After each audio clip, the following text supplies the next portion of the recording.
Hello and welcome. You're watching BTTV. I'm Tanya Aneja, and today I'm delighted to be joined by someone very special. We have with us Mr. Trideep Bhattacharya, who is the Chief Investment Officer at Edelweiss Mutual Fund. Thank you so much, first of all, sir, for taking the time out and joining us here on BTTV. Thank you very much for inviting me. So I want to begin by asking you about the new fund offer only. I mean, Edelweiss has launched multi-cap fund that includes large cap, mid cap, and small caps. And you have, I read your recent report, and you have mentioned, large cap as proven leaders, mid cap stocks as emerging giants, and small cap as rising champions. So if you can tell us the primary objective of that multi-cap fund, and also tell us about the strategy behind these large cap, mid caps, and small caps. Sure. Apologies at first for a verbose answer, but I think the genesis of this comes from where we are in equity markets right now as we speak. Now, if you look at, let's say, the global macro today, I would say it's decidedly negative, given where the yields are, given the Chinese recovery has been slightly weaker, and also the fact that in Europe there is a bit of a conflict going on. So a net balance with macro being negative, and in the local macro we have national elections over the next 6 to 12 months. So macro, whether it is global or local, is negative. In that background, we have markets at 20,000, and we have seen a good amount of rally in mid and small caps, almost about 40 to 60% over the last 3 to 6 months. So in that context, in my opinion, and when we sat through and decided what sort of fund would be the best fund for investors in the current scenario, we thought a balanced portfolio, well spread across large, mid and small capitalization stocks, is a good way of going about it. Also, after having seen a good amount of rally of about 40-60% in mid and small caps, there could be some pockets of irrational exuberance in some of those categories. So by going with a balanced approach, we are balancing the risk-reward balance in such a way that overall it works in favor of investors over the medium term. So hence the launch of a multi-cap fund, which we thought was the best possible scenario for investors in the current times.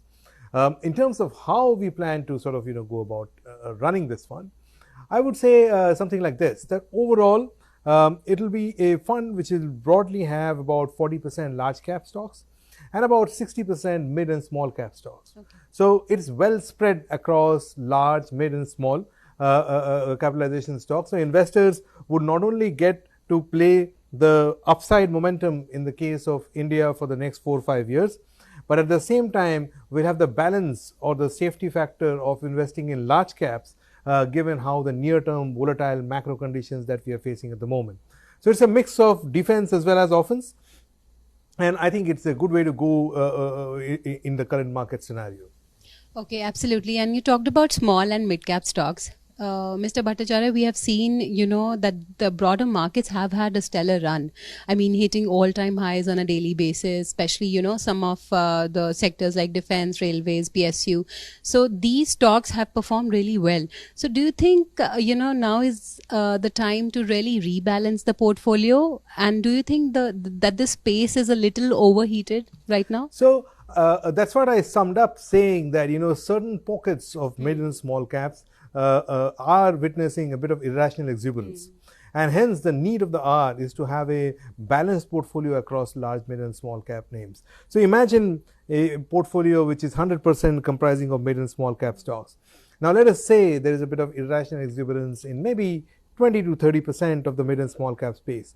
And from an understanding standpoint, imagine that 30% of mid and small caps is being replaced by our exposure in large cap, which probably have better risk-reward balance. So in this way, we are being selective while investing in mid and small caps, but by not going overboard in areas where there is irrational exuberance, but at the same time investing in equities in the form of large caps, and over a period of time, the investors not only get a balanced exposure, but also get to see the upside in the right amount of stock or the right quality of stocks across market cap categories. Okay, absolutely. And now talking about, some of the themes, because I think every investor wants to know the themes that could actually give a good amount of return for, let's say, 12 months, 1 year, 2 year, 3 year period of time. So I want to know it from you because I saw some banking and IT names in your large cap universe. So which themes you are bullish on at this point in time? So overall, I would say that I started off our conversation saying that macro is decidedly negative. Yes. And hence focusing on macro and investing based on the same is extremely difficult in the current circumstances. So what we have done and what we plan to do in the multi-cap portfolio is to orient our portfolio towards what we call as pockets of earnings resilience on a bottom-up basis. Yes. These are the areas where we think have special tailwinds going for them on a bottom-up basis, either from a sectoral standpoint or from a regulatory standpoint or from a country-specific standpoint. As a result of this, even in a volatile macro conditions, these are the areas or these are the stocks which are exposed to these areas. They would have resilient earnings relative to the broader market. That's the thinking behind it. So having said this, we identify basically 5 areas of earnings resilience which will comprise almost about 70 to 75% of the multi-cap fund and also represents our view in general across other funds as well. These 5 areas are: first, we expect a manufacturing upcycle driven by private sector capex to be well spread out over the next 3 to 5 years. Okay. We are well in and we have good room to go, and hence a strong area of earnings resilience. The second area, as you alluded to, is what I would call as lending financials, whether it's bank or NBFCs. I think from a near-term standpoint, which is a year or so, we think that this is as an area where credit growth is also strong and asset quality worries are not there.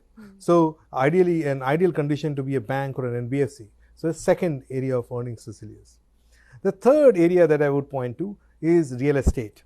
In my opinion, we are in the middle of a 5 to 7 year upcycle in real estate, where we have first 2 or 3 years have gone by, and there is a good runway ahead of us. Okay. The fourth area I would allude to is basically indigenization of defense, wherein I think the visibility in terms of orders for the companies is not the problem. The problem is how they will execute it. So as long as we do a good job at stock picking, that's another area of earnings resilience. And the final area I would point to is EMS, or electronic manufacturing systems. Okay. I think this sector is going through its own IT services moment at the moment. I think as long as the policy tailwinds are there, this could last long.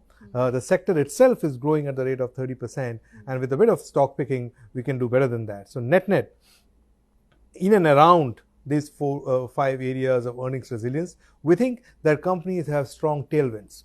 And orienting a portfolio around these areas, we can put together a bunch of names where the blended growth of the portfolio could be about 20 to 25% without overpaying in terms of valuations. Right. So we think that markets from that standpoint still is good enough for stock picking. Okay, absolutely. Very well explained, Mr. Bhattacharya. And coming to your recent note only, I mean, I read that you mentioned India has a lot of opportunities, right? And we have had a stellar first half of the year. But if you look at the situation right now, we have escalating geopolitical tensions in the Middle East. So I want to know it from you that what should be the strategy now for the investors? And do you think there could be a major correction happening going forward? I would say that overall, yes, macro has gotten tougher, which is how we started our conversation. And it's gotten tougher because of US 10-year bond yield reaching levels which we last saw in 2007, and also geopolitics on net balance becoming a little more troublesome than what they are, what it has been in the past. I would say that India has always been a bottom-up market, or what we call as a stock pickers market. I think if we get the right stocks in the right sectors, which are the 5 areas that we talk about, it's always kind of good despite troublesome macro. We have kind of dealt with situations like this in the past, and I'm confident that we will kind of continue to do so over the medium term going forward as well. The thing to keep in mind is that at the end of the day, our direct interaction with some of these global areas is limited. India is by and large a domestic economy driven rather than export driven. And that, to a certain extent, in such conditions of macro, insulates us to a certain extent. I'm not saying that we would be completely insulated, but to a certain extent, it makes our earnings story a little more resilient than the rest of the world. And that's what India has been, an island of hope in troublesome macro right from the beginning of this year. We think that will continue. We will have our share of volatility as we go through the period of our own national elections and also regional elections, which are right in front of us. But I think that would be more like a storm in a teacup rather than a tornado. Absolutely, well said. And now coming to the earnings only, because it's the earnings season. So what are your expectations from September quarter earnings? Any surprises that we can expect, and any sectors that can deliver, healthy earnings growth? So I would say that this quarter, which is the September quarter, which is right in front of us, would be marked by, at an India Inc. level, margin expansion. And this margin expansion would be mostly driven by the fact that commodity prices from a year-on perspective have actually come down, and that will boost the earnings overall on a relative basis versus that of top line. So if you look at any broader index like Nifty 50 or BSE 200, I would probably expect somewhere between 5 to 10% revenue growth, but earnings growth to be anywhere between 30 to 40% Y on Y. And that is mostly driven by the margin expansion that I was alluding to. Now, amongst sectors and themes that would do well, I would think that the September quarter results on net balance would look as if a step forward for manufacturing side of the economy, and maybe kind of okay to marginally weak or to one step backward for the consumption side of the economy. And that's how our portfolios and our thinking is oriented at the moment. Okay, absolutely. And, TCS reported muted numbers. And when we talk about IT stocks, street is divided. Some say there is more pain ahead. Some say, no, the pain is over.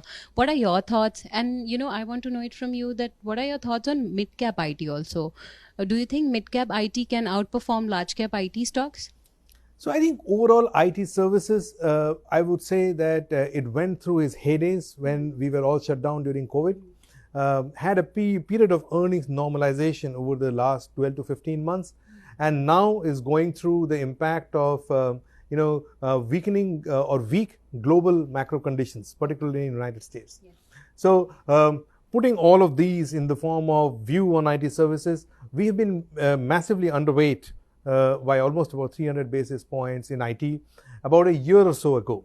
From there on, we have actually moved to neutral position as of now in our portfolio. So on net balance, incrementally we have turned more positive, but it is not an area where we would tom as an area of earnings resilience, because I think we still have a few more quarters of earnings rationalization in sync with the global economic conditions to come through. So from a year's time, maybe things would get better, but not yet, and would happen more slowly than what people anticipate. And TCS results and many other results that we will see is symptomatic of the fact that growth is a little anemic, even though the signings have been robust. The future is positive, but the immediate short term is impacted by the global weakening macro conditions. Okay, got it. And lastly, Mr. Bhattacharya, if I want to construct my portfolio at this point in time, what should be the right approach? And if you could also talk to us about, asset allocation strategy as well. So I think at the moment, as we started this conversation with, and I would say the same thing to yourself, that today, if I were to put incremental money to work, it will probably be in a balanced portfolio, well spread across large, mid, and small. And in that context, a multi-cap fund is a good way of constructing the portfolios from an equity standpoint at this point in time. We think that it's a relatively newer category launched by SEBI of late. But what is interesting to note is that this multi-cap as a category, if you look at returns per unit of risk taken, that is actually meaningfully higher than many other categories. So on a risk-adjusted basis, multi-cap as a category is a very good option for investors like yourself to sort of bet on. Multi-asset is another kind of way of approaching the same way across asset classes, and we think that that certainly has a room in the asset allocation for investors overall. But from a medium-term standpoint, I think we are in an inflationary world, and in an inflationary world, equities should be a meaningful part of investors' portfolio over time, and within that, multi-cap fund should be a good way of approaching this. Okay, absolutely. And lastly, just one last question. Any mistakes that investors should avoid, especially at this point in time? I think the biggest mistake that there are two. First, I think a lot of debate usually goes on trying to time the market, whereas we know the well-known adage, which is time in the market is a lot more important. So rather than thinking about the near-term correction, which may well happen, one should think about 5-10 years, and this is certainly India's decade, and hence from that standpoint, one shouldn't miss out the medium-term upside in the wake of maybe a 5 to 10% correction in the near term. That's the first mistake or behavioral bias that I would recommend investors to sort of steer clear from. Second, I would say that not to invest based on the recent fad, which is basically something which is very informed, and I'm looking at multiple, whether it's cryptocurrencies, whether it's something else. Usually the best time to invest is when there is a famine outside, because that's when you get the best valuations, and the time to reap is usually the times when there is a feast outside. As long as one maintains that behavioral sort of balance, I think investors should be good to go, particularly from an investing standpoint. Absolutely. Golden words coming in. And on that wonderful note, thank you so much, sir, for taking the time out and sharing these wonderful insights with us. Thank you. Thank you so much. If you like the video, do like, comment, share and subscribe.